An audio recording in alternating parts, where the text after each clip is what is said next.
Bon, bonjour Monsieur Binili, et je suis content d'être ici. Je suis très content d'être ici et de voir tout ce que vous faites dans votre, comment on va appeler ça, votre labo, entre guillemets, votre laboratoire, entre guillemets. Alors, la petite ferme. La petite ferme, entre guillemets, oui. Donc, c'est dans un premier temps, c'est très encourageant de voir à quel point, à votre petit niveau, vous contribuez au développement du secteur agro-silvopastoral. Alors, ici, nous sommes dans le cadre d'avoir quelques informations sur comment vous élevez vos hameçons. Comprendre un peu comment ça se passe. Est-ce une activité rentable? Est-ce une activité dans laquelle un jeune, un individu X ou Y peut se lancer et avoir des revenus qui peuvent lui permettre de s'insérer facilement dans la société? Bref, est-ce une activité dans laquelle on peut la faire en plein temps? C'est la grosse question phare qu'on va essayer, vous et moi, de répondre aujourd'hui. Bien évidemment, dans le but de permettre aux personnes qui s'interrogent sur cette activité, les vers blancs, les hameçons, les fosses, qu'est-ce que c'est, tous ces noms auxquels on l'attribue. On espère que grâce à tout ce qu'on va faire ici aujourd'hui, ils pourront avoir dans un premier temps ces petits éléments-là qui vont leur aider bien évidemment à pouvoir gérer. Bien aussi, moi aussi, hein, parce que je suis aussi là aussi. Question de voir aussi comment ça se passe dans un premier temps. Alors, la première question que je vais se poser, c'est de savoir comment ça se passe. C'est-à-dire quoi? Comment vous obtenez les intrants qui entrent dans la réalisation de ce projet, avant même d'y arriver. Comment est-ce qu'on est arrivé aux hameçons? Pourquoi vous avez choisi les hameçons au lieu de choisir par exemple le poulet, au lieu de choisir, vous pouvez choisir le porc, peut-être des arbres fruitiers comme certains? Pourquoi votre choix a été focalisé sur les hameçons? Pourquoi pas les escargots aussi qui sont un peu pareils, quoi? C'est-à-dire toujours en ville, on peut le faire en ville, c'est un élevage urbain facile à faire, mais vous avez axé votre dévolu sur l'élevage des hameçons. Pourquoi ce choix? Ce choix, c'est en fait assez simple, hein? C'est-à-dire que je connaissais les hameçons. On mangeait les arbres d'hameçon au vert blanc quand on était petit au village. Et puis un jour, je me rends compte qu'on peut le faire différemment. Par un ami. Bon, et puis ça m'intéresse et puis je m'y mets. Vraiment, ça me passionne dès le départ. Partir de deux bestioles, appelons ça comme ça, un mâle et une femelle, et puis arriver jusqu'à avoir 500 grammes de fosse, hein, au bout de 30 à 45 jours. Il y en a qui vont même au-delà, hein, ceux qui ont le truc qu'il faut. Oui. Mais en moyenne, un bac, c'est 500-600 grammes. Quand ça a été bien mené du début jusqu'à la fin. À partir du 28e jour, 30e jour, on peut récolter. Bon, il y a plusieurs écoles, hein. Mais on conseille de plus en plus d'aller jusqu'à 45 jours. Donc, au bout de 45 jours, on a ce qu'il faut. Plus on a de bacs, plus on récolte. Et un bac donne en moyenne 500 grammes. Oui, en tout cas, ici chez moi. D'autres me parlent d'1 kilo. Mais c'est-à-dire, si on veut la moyenne. La moyenne quand même, c'est 500 à 600 grammes. 500 à 600 grammes, ok. Ceux qui parlent d'1 kilo disent que si on a 500 grammes, c'est pas un bac réussi. Je leur laisse le choix de dire comme ça. Il y a des bacs qui sont complètement ratés et on n'a rien. Donc, exactement. Non, en moyenne, 500-600 grammes par bac. Un bac, au bout de 45 jours. Au bout de 45 jours. Voilà, super. Et dans un... C'est la durée du poulet. Hein. Du poulet, bien sûr, c'est la durée du poulet. Oui. Et il est moins contraignant que le poulet. C'est moins contraignant que Voilà, le poulet. moins contraignant que le poulet. Et ces éléments, est-ce que ces intrants sont accessibles à tous? Oui, oui, oui, oui, oui, oui. Bon, je disais qu'il y a plusieurs écoles. Hein. Il y a, tout le monde n'utilise pas les mêmes intrants. Les mêmes intrants. Hein. Bon, mais généralement, on a des éléments de provente qu'on mélange avec le manioc. Le manioc est vraiment la base de l'aliment ou du substrat. Comme je le disais tout à l'heure, aliment et substrat, c'est la même chose. C'est à la fois l'aliment et le lieu de vie des habitants. D'accord. Et votre composition du substrat pour avoir c'est-à-dire un rendu meilleur, on peut mettre quoi? J'entends parler, on parle des fibres de coco, on parle des fibres de canne à sucre, on parle de peau de banane, on parle de banane, on parle de pas mal de choses qu'on a. Ouais, il y a plusieurs, comme je disais, il y a plusieurs écoles, hein, plusieurs façons d'y arriver. Bon, il y a les peaux de coco, hein, qui s'utilisent de deux manières, découpées comme ceci. Ok. Et puis, on garde des peaux entières, hein, qu'on met à l'intérieur. Souvent, quand le bac est réussi, à la fois les parties découpées et les parties entières sont complètement laminées. Hein. Ça n'a l'air de rien. Les petits crochets là que les fosses ont laminent tout. C'est-à-dire que les fosses se nourrissent de ça. Se nourrissent de ça. C'est-à-dire les peaux de coco, hein, et la composition qu'on fait. C'est-à-dire à la base le manioc, plus je disais d'autres éléments de provendeurie. Oui. C'est-à-dire suivant les cas, il y en a qui utilisent le son de blé, il y en a qui utilisent d'autres types. Bon, le maïs aussi, hein, mais le maïs est assez cher. Bien qu'il donne, à mon avis, de très bons résultats, il est cher le maïs.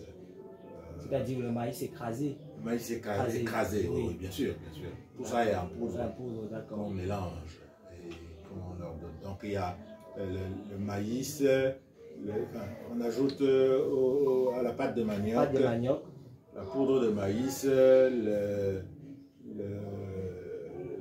tourteau d'arachide, tourteau de palmiste, tout ça. On mélange dans certaines proportions. Et puis, on ajoute les peaux de coco, comme j'ai dit. Voilà. Donc, au moment d'incuber, c'est le terme utilisé, c'est-à-dire de mettre mâle et femelle dans un bac. En général, c'est 5 à 6 couples. 5 à 6 couples, exact. Parce que maintenant, chacun, quand on dit bac, ça n'a pas une contenance précise. Donc, si on a un gros bac, ben, on va mettre plus de couples et plus de nourriture aussi. Donc, ça, c'est relativement standard, ce que on utilise de plus en plus. C'est-à-dire, si on essaye de quantifier un bac, son coût de production peut être de combien? Vous avez essayé? Non, je n'ai pas essayé. Pourtant, c'est relativement facile. Ce n'est pas ce qui me passionne. Quand je vais arriver à un autre stade, peut-être que je vais commencer à faire ce type de calcul. Je n'ai pas voulu le faire dès le départ. D'accord. Ça prend du temps, ça a l'air facile, mais ce n'est pas facile. C'est pas facile. C'est pas facile du tout, du tout, du tout. J'ai eu beaucoup de pertes au début, et puis on tâtonne, et puis on essaye, et puis on y arrive. J'avais par exemple à un moment beaucoup d'eau dans les bacs. Dans les bacs. Ouais. Bien que quand on est formé, on dit de percer les plateaux, parce qu'il y a le bac et il y a un plateau qu'on pose au-dessus. Au-dessus. Ça ne me semblait pas suffisant de percer que le plateau. Parce que il y avait de la transpiration. Maintenant, j'ai entrepris de faire des trous tout autour, pas trop, hein, tout autour des Comme je bacs. peux voir là. Voilà, hein. Alors, j'ai moins de problèmes de présence d'eau. Et il y en a suffisamment. Donc, ça s'évapore. Parce que quand ça reste là, quand ça transpire, l'eau ruisselle et stagne là, j'ai eu beaucoup de pertes. Donc, ça veut dire que l'une des grosses pertes dans ce secteur-ci, c'est le taux d'humidité élevé, c'est-à-dire la quantité d'eau est un gros problème pour l'élevage. C'est un problème. Le problème, c'est toujours pas des essais qu'on y arrive. Parce que même la personne qui m'a formé disait, bah, tu vas réajuster. Si à un moment il y a trop d'eau, bon, tu sauras qu'il faut en mettre moins, etc. J'ai commencé à faire comme ça.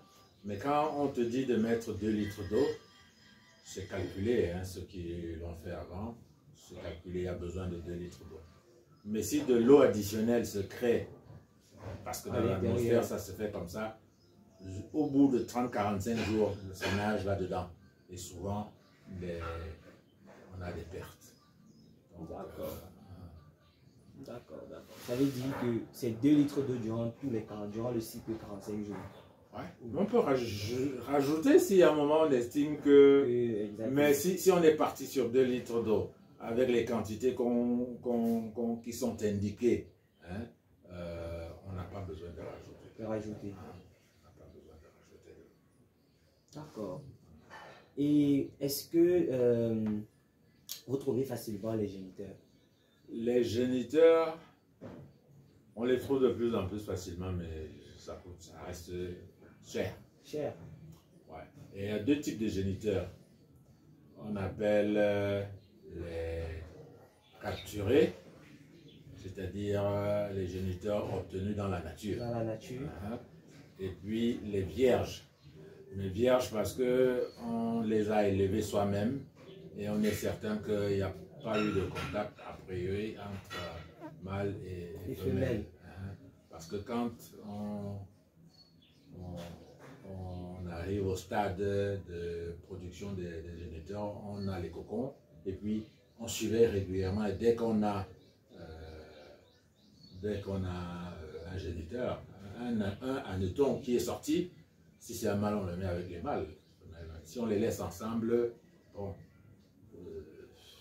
ils vont s'accoupler et peut-être on va perdre des œufs si on n'a pas, au bout d'un moment, si on n'a pas rapidement mis dans les bacs. Ça veut dire quoi? Je veux savoir. Lorsque vous mettez je crois que les géniteurs les appellent les charançons. C'est aussi une manière de les appeler, mais on a des charançons de bois, alors laissons le terme charançon. Laissons le terme charançon. Alors, en général, on va très vite dans le langage. C'est-à-dire que les gens, certains adoptent charançon pour parler de géniteurs. Mais bon, mais comme je dis, charançon, on en a dans le bois. Dans le bois, bien sûr. C'est pas pareil. C'est pas pareil. Ça veut dire que c'est un nom autre qui jusqu'ici... Ce sont des hannetons. Et quelques-uns vous parlent d'hannetons quand il s'agit de fosses, des œufs. Et il y a une différence. Les hannetons, ce sont les mâles, les adultes. C'est ça, véritablement, les hannetons. Mais c'est plus simple de dire hanneton, même pour parler de larves. Ce sont les larves qu'on mange. Oui. Hein? Et c'est les larves qu'on appelle fosses. Donc, bon. Ça veut dire quoi? Je veux savoir un truc. Oui. Lorsque vous mettez les 5 couples dans un bac, après qu'ils aient, je crois, on dit, entre guillemets, ils s'accouplent 3 jours, 3 à 4 jours, vous voyez déjà des petits œufs qui se sont formés. Je ne sais même pas si c'est ceux qui les voient, alors que j'ai des rallonges pour ma vue, moi, je ne les vois pas. Et c'est tellement délicat qu'en réalité, il ne faut pas les fouiller. Il ne faut pas les fouiller. C'est dans les laboratoires qu'on cherche. Et j'ai lu un bouquin écrit par quelqu'un qui est docteur en agro de ça. Donc, il a eu le temps de gaspiller les œufs, de chercher avant de faire sa thèse. Moi, j'ai jamais vu les œufs. Ça se voit pas. C'est-à-dire, en fait, l'idéal, en fait, on suppose que d'ici 3 jours, les œufs sont présents, mais vu qu'on ne doit pas bousculer l'intérieur du substrat, il est question de casser les œufs, de perdre les œufs, on les laisse encore peut-être 1 semaine, 10 jours pour voir les prochaines larves ou bien... Non. À dire vrai, quelqu'un qui n'est pas dans la recherche ne va pas aller fouiller tout ça parce qu'il veut voir les larves. Exact. Au bout d'un moment, puisqu'on fait ça et régulièrement, il faut quand même surveiller, nettoyer, on va voir des petites larves. Des petites larves. Et au fur et à mesure qu'ils vont grossir au bout du temps. Donc, ça passe par des étapes. Même si on a des grosses larves, et ce que je dis là, c'est mon expérience, si la tête, qui quand c'est la larve est bien mûre, est noire, et si une tête est encore plutôt rougeâtre, marron, la marron, il faut laisser le temps. C'est pour ça qu'on dit de passer à 45 jours. 45 jours. Même ça, ça ne suffit pas. Parce que ça ne suffit pas toujours. Au bout de 15 jours, il est recommandé d'ouvrir et de récupérer les adultes qui sont encore là. Parce qu'une larve qui naît le 3e, enfin je veux dire, un œuf qui est pondu, qui commence dans son cycle au bout de 3-4 jours, on peut en avoir qui commence au bout de 15 jours. On va donc se retrouver avec comme un déséquilibre. Et il y a des petits, des tout petits, des moyens, des gros. Parce que c'est comme ça. Donc quand on peut les récupérer sans aller les traquer, hein, comme je dis, aller traquer, c'est aller les déranger, peut-être bousiller des choses. Donc ça veut dire que c'est-à-dire quoi? Les charances, c'est ce qu'on appelle les géniteurs entre guillemets. Lorsqu'ils ont pondu, que deviennent-ils? Ah bon, qu'est-ce qu'ils deviennent? Les résistants peuvent vivre jusqu'à 2 mois. Toujours à l'intérieur du... Non, on ne fait pas 2 mois à l'intérieur. Okay. On peut les récupérer. On peut les récupérer. L'idéal serait de les récupérer au bout de 45 jours. Ceux qui sont visibles et qu'on peut attraper rapidement. Oui. Et comme ça aime aller fuir la lumière et aller en profondeur, il ne faut pas les attaquer. Quand on peut, on les enlève. Et quand on les enlève, ça casse donc le cycle de machin. C'est-à-dire qu'on ne va pas avoir trop d'écart entre les larves. D'accord. Donc, si on en trouve, et on peut en trouver même au bout de 45e jour, on peut en trouver surtout des mâles. Les femelles, pondent et tout ça, finissent par mourir en général. Ok. Et alors, ce que j'aimerais aussi savoir, c'est combien le coût, combien il vaut 1 gramme, c'est-à-dire un bac, 50 grammes, 500 grammes d'adéton, combien il vaut sur le marché? Alors, ça dépend de la période et ça dépend des lieux. En général, on les vend au marché et nous avons trop l'habitude ici de vendre ou acheter des choses au tas, au verre. Au verre, exact. Bon. Mais le kilo, c'est quand même minimum 10 000. Pendant les périodes où ça manque, on peut se retrouver à bien au-delà. Il y en a qui exportent. Ça, j'y suis pas. Je ne pense même pas m'y mettre, mais on ne sait jamais. Puisque je suis avec d'autres personnes qui aiment le métier, peut-être que dans notre association créée, un jour ou l'autre, on trouvera le moyen. Il y a une association Ah non, il y a plusieurs. Il y a des coopératives. Qui sont spécialisés dans l'élevage d'anetons. Si. Ça, c'est magnifique. Ça, c'est magnifique. Je vois, vous avez immatriculé. Les numérotés. Vous avez donné des indications. Je vois des dates. C'est-à-dire, incubation le 19 mars 2024. Ajout aliment. Ajout aliment le 18/5/2024. C'est-à-dire 30 jours après. Récolte le 4 juin. C'est-à-dire les 15 jours qu'on rajoute. C'est immatriculé partout. Oui, mais c'est normal pour pouvoir suivre. C'est vrai que quand on travaille seul comme moi, on ne peut pas toujours. Oui. Normalement, on devrait pouvoir savoir ce qu'un bac à lui tout seul a donné. Mais si on a 10 bacs à machin, on n'a pas le temps. Exact. Si on n'a pas immatriculé, c'est clair que ça va être difficile. Si on est 2, 3 à travailler, si quelqu'un a 2 assistants, bon, on récolte tel bac, on pèse quelqu'un d'autre entre les mains dans j'allais dire la mélasse là, s'arrêter, peser, écrire, quand on est tout seul, c'est pas évident. Mais c'est bien de faire comme ça on peut suivre. Je veux dire, je note ailleurs, oui. Ça je sais. Là par exemple, j'ai 2 bacs. J'ai L73 et L74 qui sont dans un seul bac. C'est parce que je me suis rendu compte que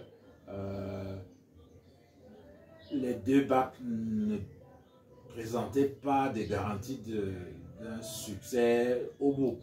Alors j'ai mis ensemble parce que quand on ouvre pour ajouter de l'aliment ou même au bout de 15 jours pour surveiller et nettoyer, on se rend compte si le bac va réussir. Et il vaut mieux le savoir 15 jours avant plutôt que de 30 jours après quand on vient ajouter de l'aliment. Donc c'est comme ça. Je mélange dans 2. Ça permet de savoir. J'ai un suivi. Par ailleurs, ça je sais que tel bac, ça va se faire telle période qu'on va faire telle chose. Et ce suivi-là, je le fais aussi sur ces étiquettes-là. Oh. Je crois que c'est... En général, incubation, je ne coche pas trop, parce que c'est la première date. C'est la première date. Mais l'ajout aliment, je coche. Récolte, ça permet de savoir quand est-ce qu'on va récolter. On va récolter. Et alors, je peux aussi demander, combien peut-on se lancer avec cette activité? Pas grand-chose. On peut se lancer pour essayer avec 2 bacs par exemple, pour savoir si on peut. Parce que se lancer avec 10 bacs d'un coup, pour quelqu'un qui ne s'y connaît pas, ça ne vaut pas la peine. Ça vaut pas la peine. On risque d'échec. On peut faire 2 bacs. C'est le coût d'un bac, d'un plateau. Bon, c'est 3500, ça dépend. C'est-à-dire le plateau, 1000 et quelques ou 1000 francs. Ça dépend aussi de là où on l'achète. Disons 2500, un bac et un machin. La fronde tout autour qui sert à maintenir le tissu qui est en haut. Parce que on pose le plateau, on recouvre le tissu et on attache. Parce que ces bestioles-là, et ça c'est l'expérience qui a amené les gens à faire ça. C'est-à-dire que si on ne fait pas attention, elles vont fouiller. Oui, ça a l'air de rien, ça. Et puis c'est sorti. Donc, et puis il y a même l'invasion d'autres, les souris, machin qui pourraient venir troubler le milieu. D'accord. Et est-ce que vous pensez que les larves qui sortent des raffias, ouais. C'est-à-dire la productivité à ce niveau est beaucoup plus grande que ceux des bacs? C'est-à-dire à l'état naturel. Parce que généralement, à l'époque, c'est-à-dire quand j'étais tout petit, nous on attendait que le raffia de vin blanc termine de... En fait, ça t'arrive quoi, il n'y a plus de vin. Et par la suite, on attend un certain nombre de temps.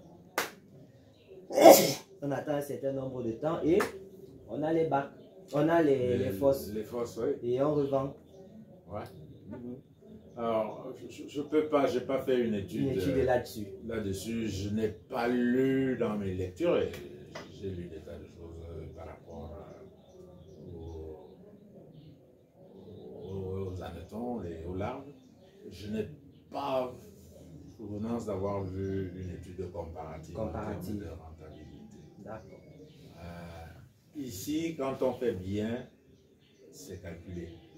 Le poids du manioc, le poids de telle composante, de la provenance, tout ça est relativement calculé.